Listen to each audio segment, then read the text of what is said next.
ఇప్పుడు మందేంట్రా? ఆప్తికం జరుగుతుంటే జరిగేది జరుగుతుంది బాబాయ్. అక్కడ మనకేంటి పని? అయినా ఒక్క అరగంటలో వచ్చేద్దాం బాబాయ్. పైగా ఫారెన్ సరుకు, పెద్ద వాసన రాదు. తాగాక ఒక కిళ్ళి వేస్తే సరిపోతుంది. వద్దురా, బాగోదు. పర్లేదు బాబాయ్. అయినా మనమేం ఊరికే తాగట్లేదు బాబాయ్. పెద్దమ్మ మన మధ్య లేదనే బాధతో తాగుదాం. ఇన్నేళ్లకి పెద్దమ్మ ఆబ్దికం జరుగుతుందన్న సంతోషంలో తాగుదాం. అరే, మామూలుగా తాగి ఇంటికొస్తేనే మీ అమ్మ లోపలికి రానివ్వదు. ఈ కార్యక్రమం మధ్యలో వెళితే ఇంటి గడప కూడా తొక్కనేవుదేమోరా. అమ్మ ఏమీ అనదు బాబాయ్. నేను ఆల్రెడీ చెప్పాను. చెప్పేశావా? చెప్పాను బాబాయ్. భయమేంటి? ఆప్తికం కదా, ఈరోజు కొంచెమైనా మందు పొంగాలమ్మా అన్నాను. సరే కొంచెం తాగండి అంది. నేను తాగమన్నట్టు ఎవరికీ చెప్పొద్దంది. మనమెందుకు చెప్తావురా? అస్సలు చెప్పం. అయితే ఇంకెందుకు ఆలస్యం బాబాయ్? పద, రా వెళ్దాం. పద.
బ్రహ్మజ్ఞో బ్రాహ్మణ ప్రియ మహాక్రమో మహాకర్మ. నాయనా, అమ్మగారికి దండం పెట్టి ఈ పిండాలను తీసుకెళ్లి ఆ చెరువులో కలిపిరా.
ఇది మీ అమ్మగారి కోసం నాయనా.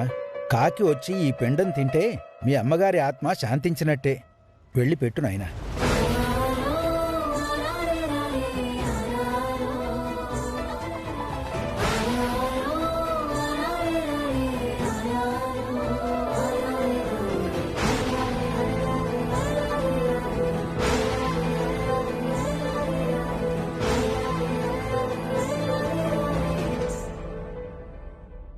నువ్వంటూ లేక నేలేనే అమ్మా, నీ రక్తమే పంచి ఇచ్చావే జన్మ.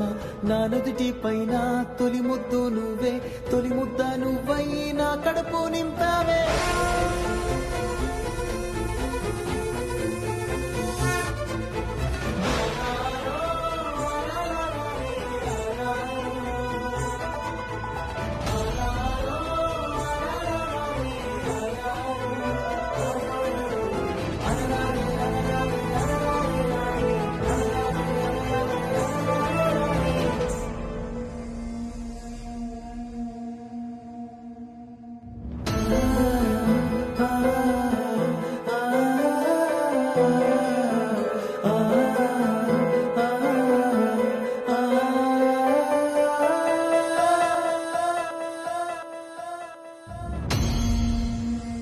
ఇప్పుడు కాకులొచ్చి ఆ పిండం తినకపోతే ఈ ఆబ్దికం జరగనట్లే కదా అయ్యోరు.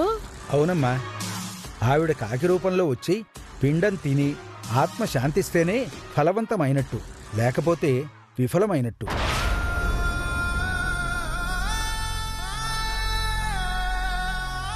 నువ్వంత సంతోషపడాల్సిన అవసరం లేదమ్మాజీ. మేమంతా ఎంతో ప్రేమతో భక్తితో చేశాం. మా అక్క తప్పకుండా వస్తుంది, తన ఆత్మ శాంతిస్తుంది. ఒక్కొక్కసారి మనం ఎంతో ప్రేమతో చేసినా వాళ్ళకి తీరని కోరికలు ఏమన్నా ఉంటే అప్పుడు కూడా అవి ఈ ప్రదేశాన్ని విడిచి వెళ్ళవు. త్రిపురాంబ గారికి కూడా ఏదైనా కోరికుందేమో.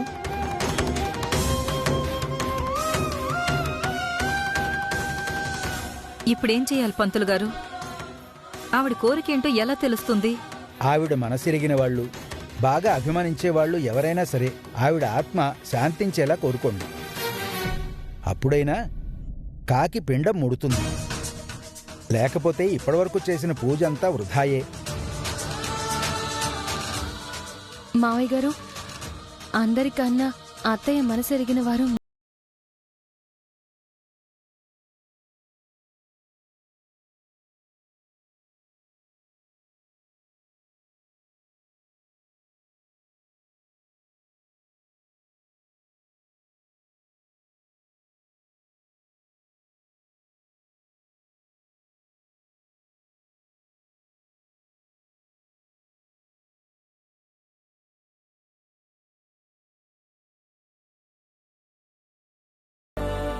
నీ ఆత్మకి శాంతి చేకూరనిదే మాకు మనశ్శాంతి లేదు.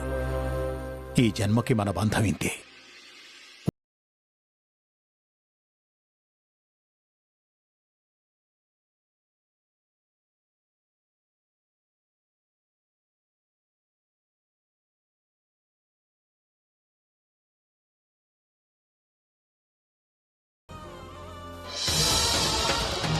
మీ ప్రేమ కన్నా నా పగే గొప్పదబ్బా. మీరెంత కోరుకున్నా ఆ కాకులు తినవు, ఈ పూజ అంతా వృధానే.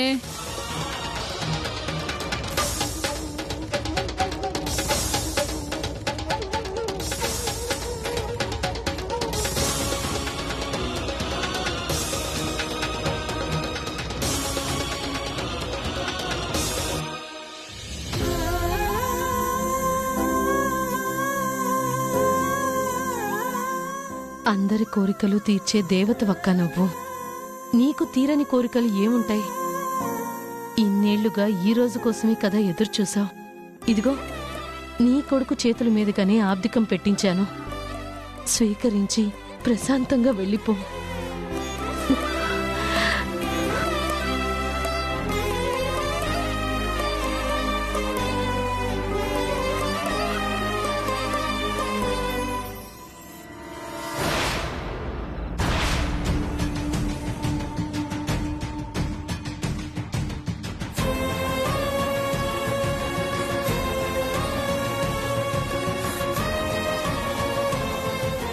కొడుకు కోసం ఎదురు చూస్తుందేమో. నువ్వు కోరుకో శివా.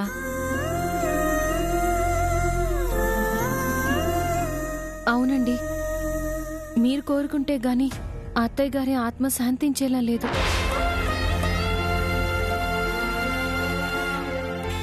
వెళ్ళరా. పిండం పెట్టడానికి ఒప్పించడానికి 18 సంవత్సరాలు పట్టింది. ఇప్పుడు దీనికి ఇంకో 18 సంవత్సరాలు కావాలా? వెళ్ళు.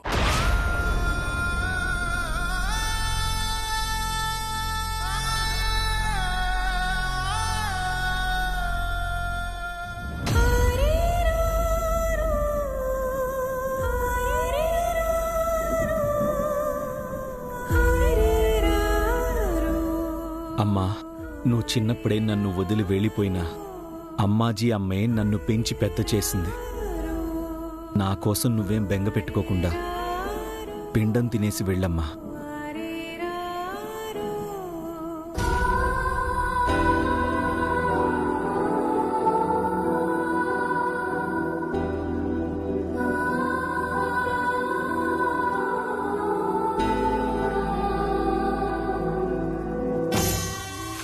ముందే చెప్పిన ఈ ఆబ్దికం వద్దు అని, వినలేదు.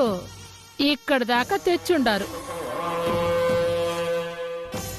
ఆ కాకులొచ్చి తినేది లేదు గాని పోదాం పదండి. ఒక్క నిమిషం. ఈశ్వరి, నువ్వు కోరుకో. నేనా? మొగుడు, సెల్లి, కొడుకు వీళ్ళందరూ కోరుకుంటేనే జరగలే. కోడలు కోరుకుంటే జరుగుతాదా?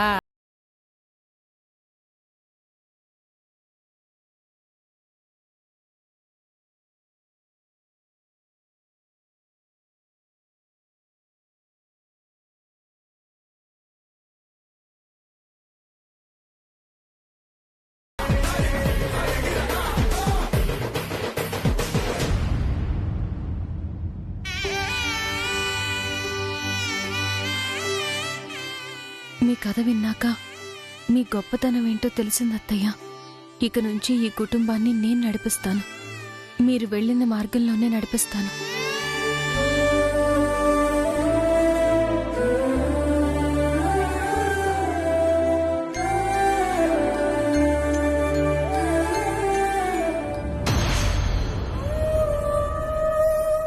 చెప్పినాను కదమ్మా, రావంటే రావు అంతే.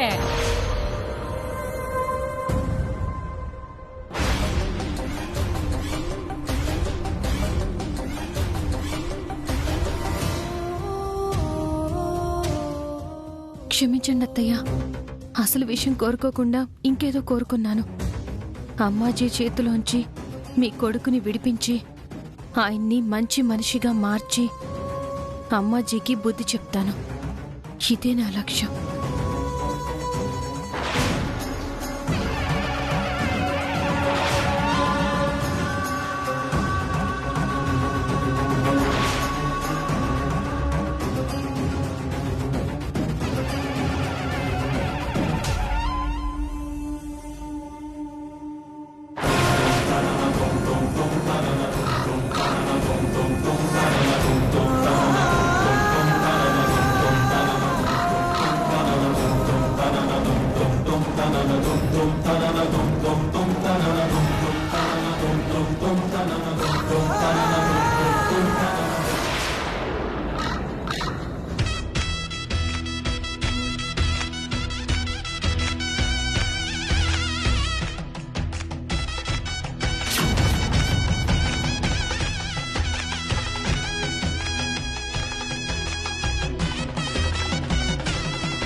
ఈశ్వరి, ఈశ్వరి, ఒకసారి చూడమ్మా.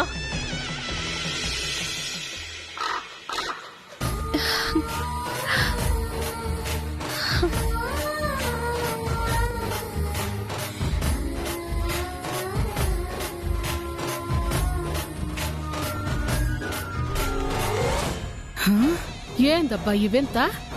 ఎవరు మొక్కుకున్నారా అని కాకులు ఈశ్వరు మొక్కుకుంటే ఎట్టొచ్చుండాయి? ఎన్ని ప్లాన్లు యాచన్నా అంతా చక్కగా జరిగిపోతాండదేంది? ఇంక ఈ ఆబ్దికం ఆపలేనా? శివ దూరం కావాల్సిందేనా?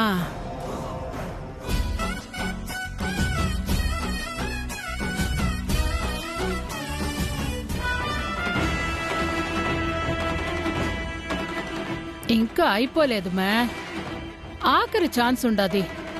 దీన్ని ఎట్టైనా ఉపయోగించుకోవాలా?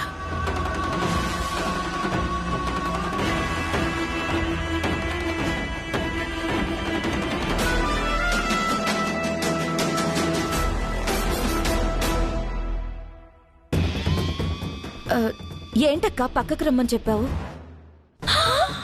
ఇదిగో ఈ డబ్బులు తీసుకో.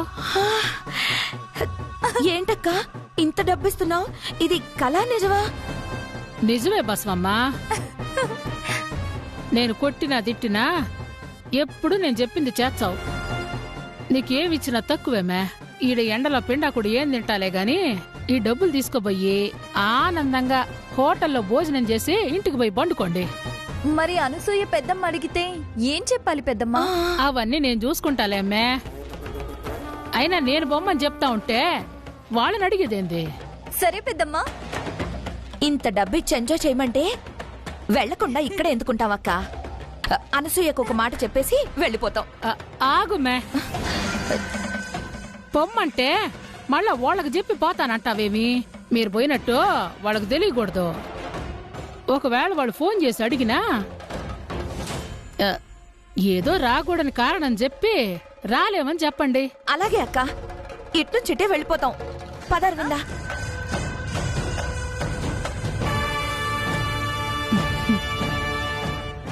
పిండాలు వదిలినాక ఈడ 9 మంది పిండాకుడు తినాల.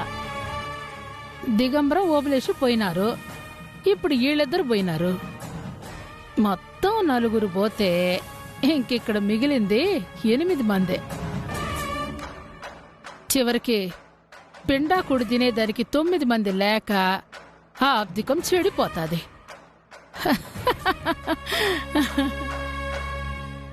అయ్యా, పిండ ప్రదానం పూర్తయింది, కానీ ఆబ్దీకం పరిపూర్ణం కావాలంటే చివరిగా ఇక్కడ 9 మంది భోజనం చెయ్యాలి.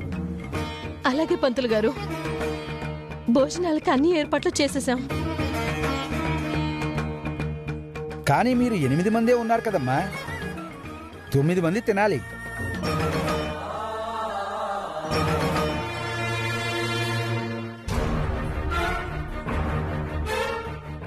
పది మంది పైనే వచ్చాం పంతులు గారు, 8 మందే ఉండడం ఏంటి?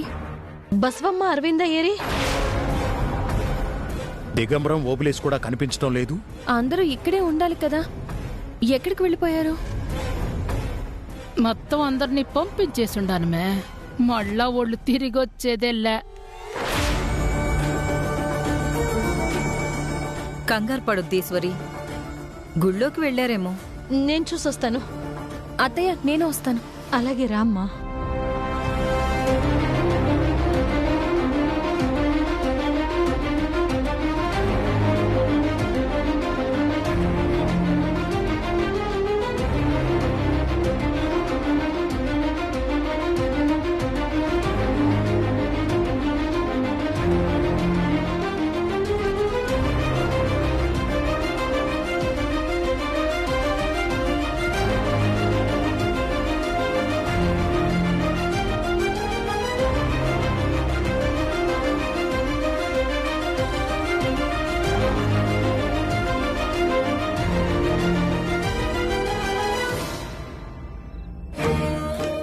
కనిపించారా?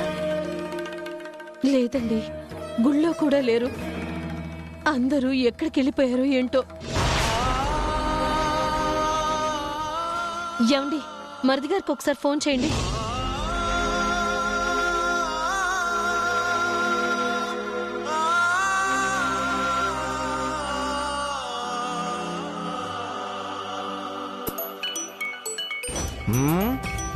ఈ టైంలో ఫోన్ చేసి డిస్టర్బ్ చేసేది ఎవడరా? బాబాయ్ ఇటు. అమ్మో, పెద్దనాన్న ఫోన్ చేస్తున్నారు. ఎత్తితే గుడికి రమ్మంటారు. కట్ చేయడం బెటర్.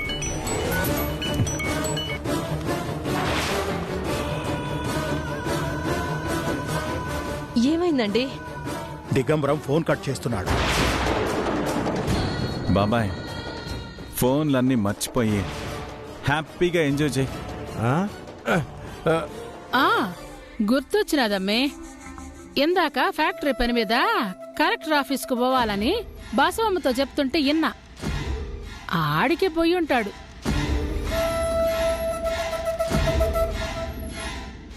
అయ్యా, ఇంకో ముఖ్య విషయం, అమ్మగారి ఫోటో ముందు దీపం కొండెక్కక ముందే ఈ భోజన కార్యక్రమం పూర్తవ్వాలి, లేదంటే ఫలితం దక్కదు.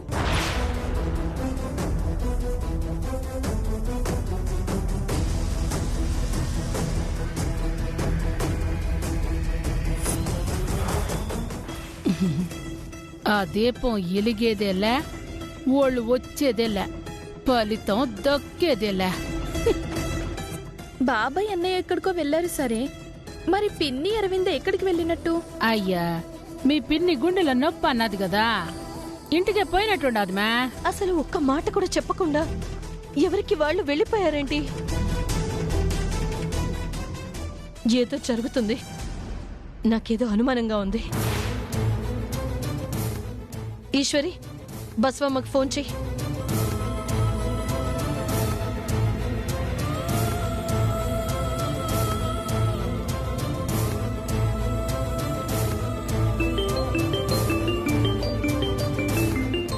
అమ్మా వదిన ఫోన్ చేస్తుంది, కట్ చేయనా? వద్దే, కట్ చేస్తే కావాలని చేసినట్టు తెలిసిపోతుంది.